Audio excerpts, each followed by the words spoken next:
జై శ్రీమన్నారాయణ శ్రీమతే రామానుజాయ నమః. మన మార్కాపురం పట్టణంలో వేంచేసి ఉన్నటువంటి శ్రీ లక్ష్మీ చెన్నకేశవ స్వామివారి కోవెలకు శ్రీనివాస్ గారు దేవరవారు వేంచేశారు.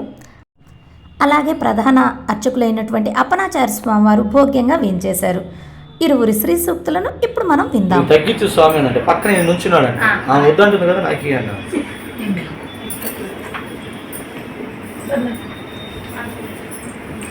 నాకిమ్మని అడిగాడంట. సార్ తీసుకోపో, ఆయన వద్దని అడిగి నీకు కావాలిగా నువ్వు తీసుకోనంట.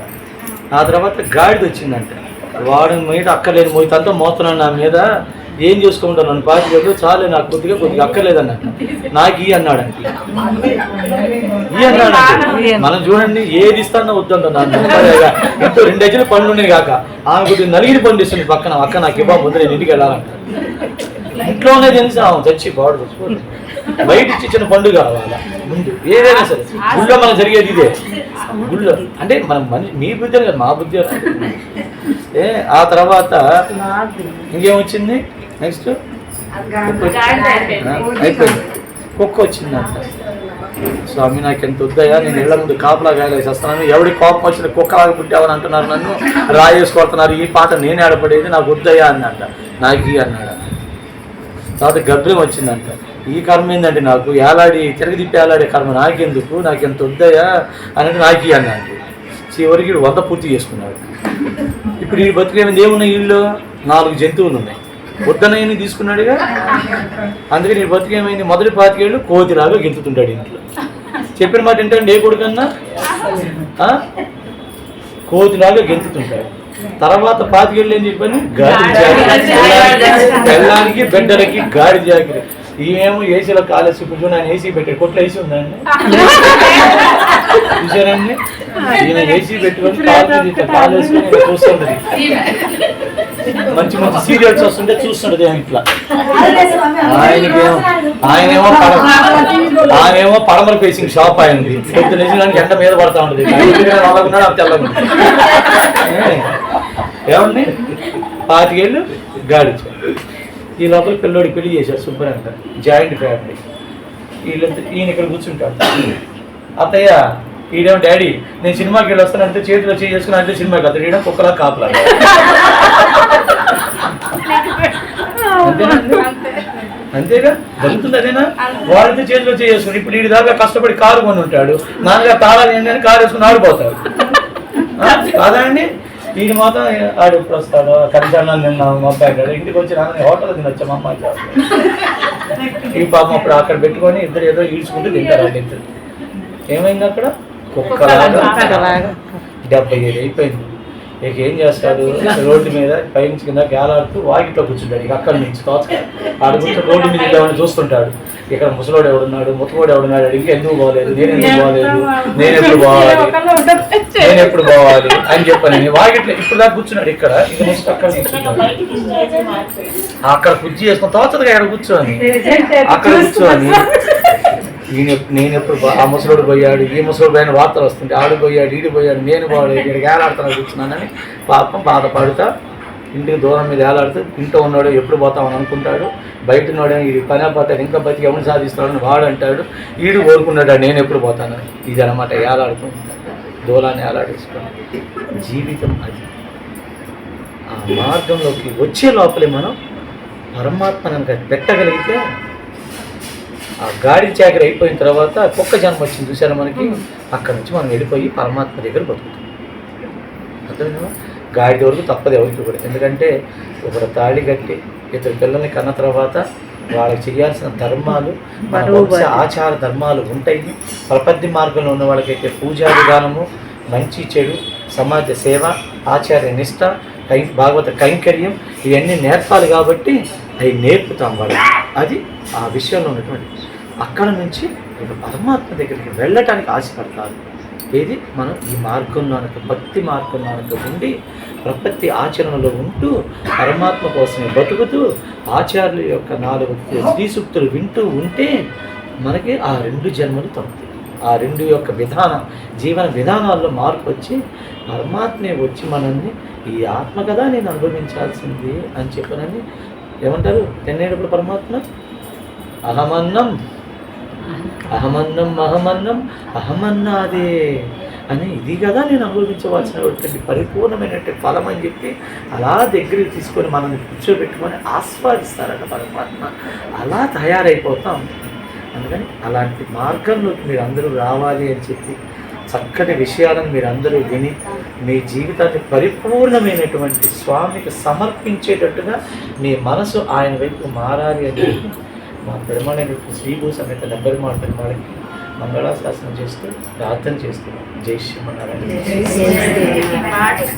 వరకు మనం ఇక్కడిక్కడే ఉండి అలా స్వరూపం దర్శించుకోగలగాలి. అలాంటి ఆర్తి మనలో బాగా పెరగదు. ప్రపంచ జ్ఞానాన్ని, భగవద్ విషయ జ్ఞానాన్ని, దివ్య ప్రబంధ వైభవాలను విడిచిపట్టుకోవాలి. వదిలి ఉండలేనటువంటి స్థితి వస్తుంది. ఆ పరమాత్మ వైభవం అంత అందంగా ఉంటుంది అని అంటారు. మేము ఉండలేము, మా పరమాత్మను విధులు అది చెప్తున్నాను.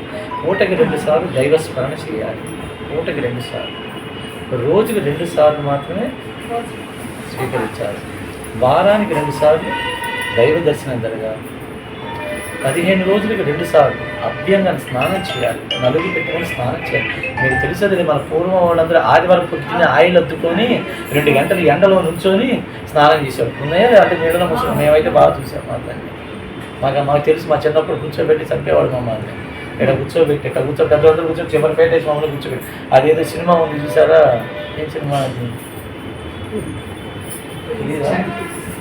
చంటి వెంకటేష్ వాళ్ళందరూ కూర్చొని అద్దుకుంటుంటే చూసారా? అలా మా ఇంట్లో అందరు పొద్దున 7 అన్నదమ్ములు, మా నాన్నగారు వాళ్ళు, తన ఆయన గారు ఒకళ్ళు, మా బోటం 10 మందిని ఆ మూలం వదిలేస్తే ఈ మూల దాకా ఉంటాం. మా ఇంట్లో చాలా పెద్దది అనమాట. ఇద్దరు వస్తారు మాకు. మాడావాడు అంటారు. మాలు చేయటానికి మాడావాడు వాళ్ళు వచ్చేవాడు. ఒకటి అట్టు జిమ్మలు వచ్చాడు, ఒకటి ఇటు జిమ్మలు చేస్తాడు. నుంచి ఎప్పటికీ గంట పట్టింది. మళ్ళీ అటు నుంచి నీళ్ళు కోసుకొని వస్తాడు, ఇటు నుంచి నీళ్ళు కోసుకొని వస్తాడు. ప్రతి ఆదివారం పొద్దున్నే 6 కానీ 8 గంటలు ఇది సొంత మా ఇంట్లో.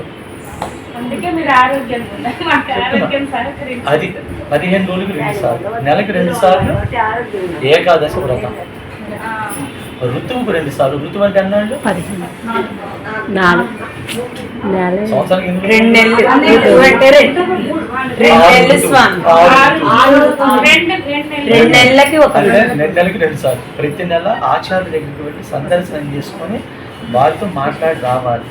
వెళ్ళి వారి ఇంటికి వెళ్ళి వారి ఇంట్లో కూర్చొని మంచి చెడు లేక దర్శనం చేసుకొని మనం సమర్పించాలనుకుంటే కనుక సమర్పించైనా రావాలి. మరి ఒక కృతజ్ఞతతో, ఒక వందనమో, మన చేతనైనా కైంకర్యమో చేయాలి. ఋతువు 2 సార్లు. అయినం అంటే 2 సంవత్సరానికి 2 అయినారు. చక్కగా నది స్నానం కానీ సముద్ర స్నానం కానీ చేయాలి. సంవత్సరానికి 2 సార్లు కుటుంబం మొత్తం విహారయాత్ర కానీ దివ్యదేశ యాత్ర కానీ చేయాలి. అది జీవన విధానం. ఇలా బతకండి. మీరు ఎంత హాయిగా ఉంటుందో మీ జీవితం చెప్పారు. 6 నెలలు అయిన తర్వాత మేము క్లాస్కి వెళ్ళకుండా ఎప్పుడు చెప్పకపోతే మాకు తెలియదు 6 నెలలు అయిందని సార్ వింటా పోతాం. శ్రీనివాసు నాన్న 6 నెలలు అయింది, డబ్బులు ఏమన్నా ఇమ్మంటారా అంటే, డబ్బులు మనకేం అవసరం డబ్బులు మనం ఏం అడగలేదు కదా స్వామి, అంటే వెళ్ళమని అర్థం. అంటే నీ దగ్గర లేదని వెళ్ళలేదేమో, నేను ఇస్తాను ఇల్లుగా అనేవాడు మా స్వామి. 6 నెలలు అయింది, ఇల్లు 2 ఒక యాత్ర. ప్రతి 6 నెలలు వెళ్ళాలి, సంవత్సరానికి 2 సార్లు. అది విధి అన్నమాట. ఇలా ఉండండి. మీ జీవన విధానం ఎంత హాయిగా ఉంటుందో ఆలోచించి చూడండి. ఇప్పటి నుంచి అప్పటి నుంచి మేము పాటించండి. ఆదివారం వస్తే 9 గంటలకి ఎక్కడున్నా కోవెల్లో ఉంటాం. మా పిల్లలకు కూడా ఏం చెప్పాము, మేము 9ంటికి కోవెలికి రండి మాతో పాటు. అయిన తర్వాత మీతో పాటు హోటల్కి వస్తాం. అంటే మనకు కావాల్సింది మనం ఇవ్వాలి, వాళ్ళకి కావాల్సింది వాళ్ళకి ఇవ్వాలి. మనకి ఇంపార్టెంట్ మనం బతుకున్నప్పుడే వాళ్ళకి నేర్పాలి. వాడి సంతోషాన్ని పోగొట్టకుండా, వాడికి 16 ఏళ్ల వయసులో 20 ఏళ్ల వయసులోనే వాడి వైరాగ్యం నమ్మటి ఆడొచ్చుంది. వాడికి అనుభవించాలి, వాడిని యుక్త వయసును అనుభవించాలి. వాడు ఆ కుటుంబ వ్యవస్థలో ఉన్నటువంటి మాధుర్యాన్ని వాడు అనుభవించాలి. అనుభవించి త్యాగిగా రావాలి. వాడు అనుభవించకుండా వస్తే ఏమిటైతే జీవితం ఏదో కోల్పోయానని చెప్పనని భగవద్ విషయంలోకి వచ్చిన తర్వాత కూడా నా జీవితం నాశనం అయిపోయింది, నేనేం అనుభవించలేకపోయానని బాధలో ఉంటాడు వాడు. అందుకని 9ంటికి మేము వెళ్తాం, 10ంటికి హోటల్కి వెళ్తాం. కాదు వాడికి కావాల్సిన వాడు తింటాడు, నాకు కావాల్సిన ఏదైనా వెజిటేరియన్. సాధారణంగా ఏంటంటే మేము ఒక ఇడ్లీ తింటాం అనుకుంటే వాడు చపాతీలో, మసాలాలో, దోశలో ఏవి తింటారు వాడు ఇష్టం. అట్లా సిస్టమ్ ఉంటాం. 9ంటికి కోవిడ్ ఏం బాగుంటుందో 9ంటికి కోవిడ్లో ఉంది. అది అసలు మంచి ఊళ్ళో ఉండేది తగ్గింది. అందుకని అసలు వివిధ దేశాల్లో ఉంటున్నాయి ఎక్కువగా. అందువల్ల అక్కడే ఊళ్ళో ఉంటే మాత్రం 9ంటికి కోవిల్. మా బాబుకి అందరూ వస్తుంటారు. 9ంటికి కోవిల్లో ఉంటారు. ఆదివారం 9ంటికి కోవిల్. ఇంకా గ్రూప్గా ఉంటేమో అక్కడ ఈ వారం ఈ కోవిల్కి, నెక్స్ట్ వారం ఆ కోవిల్కి అందరం అక్కడ కలుగుతాం. అంటే ప్రతి పెరుమాళని సేవించాలి.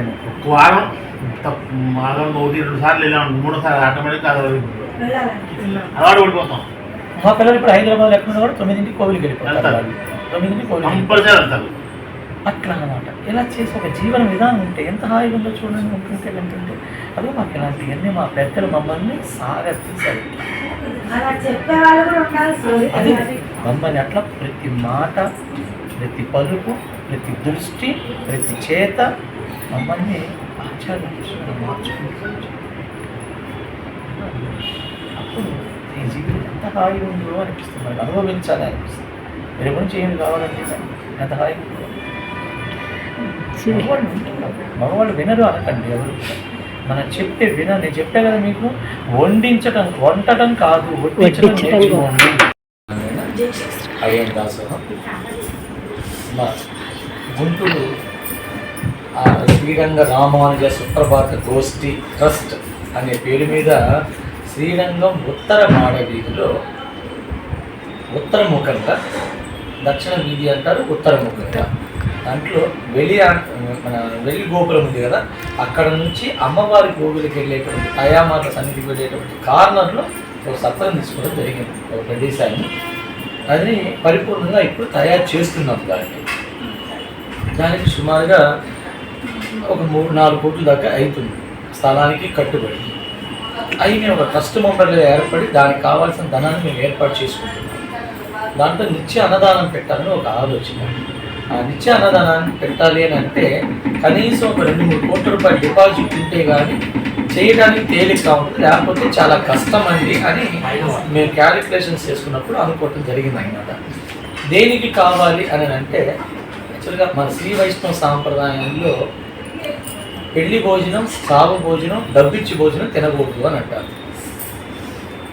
ఎందుకు అంటే పెళ్లి భోజనం చేసామనుకోండి, వాళ్ళ వైభవాలను చూసి లేకపోతే ఆ వైభవాలకు ఈడి పడిపోయి మనం మళ్ళీ ఆ స్థానంలోకి వెళ్తానేమి కానీ విధి కాకుండా. అంటే పెళ్లి భోజనాలు తినమని అంటే పెళ్లికి వెళ్తాను కదా, ఎంతసేపు ఉంటుంది, వెళ్ళామా వచ్చామా అన్నట్టు. ఈ భోజనాల్లోకి కోసం అయితే ఆ 7ంటికి పెళ్ళైతే 9ంటికి భోజనాలు పెడతాం, 3 గంటలకు కూర్చోవాలి అక్కడ. ఈ కూర్చుని కానించి ఖాళీగా ఉంటామా మనం, ఏదో విషయం.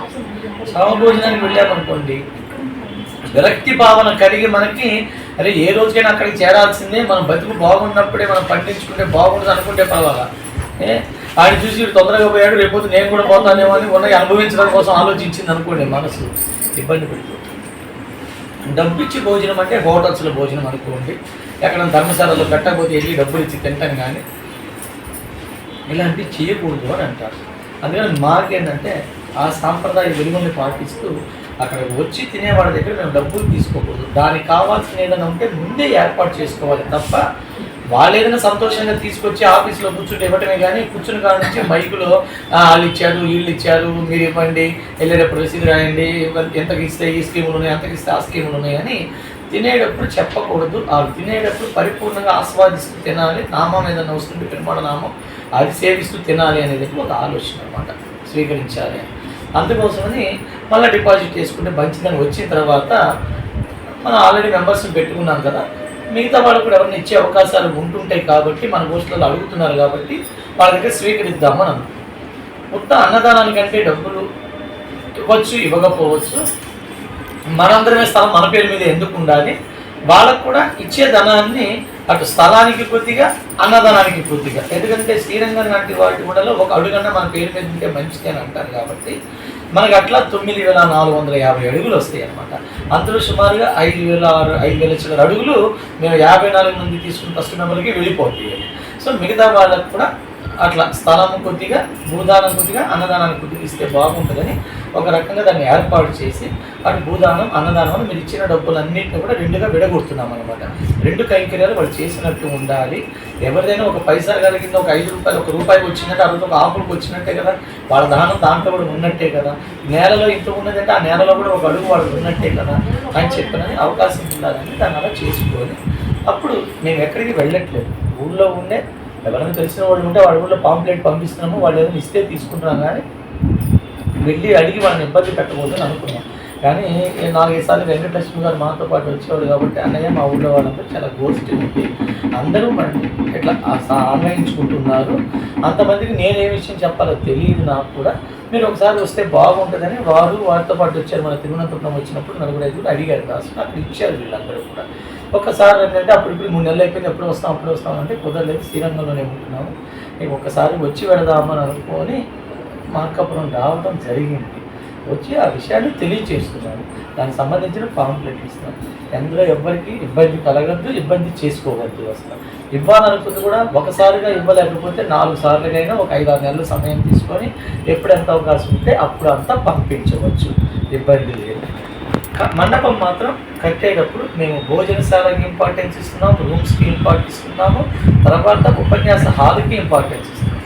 రేపు పొద్దున మీ గురువు గారు అనేటువంటి ఆమె ఒక ప్రబంధం అయిన తర్వాత చివరి 10 పాసరాలు అక్కడికి వచ్చి సేవించుకోవాలి. అర్థమైనా?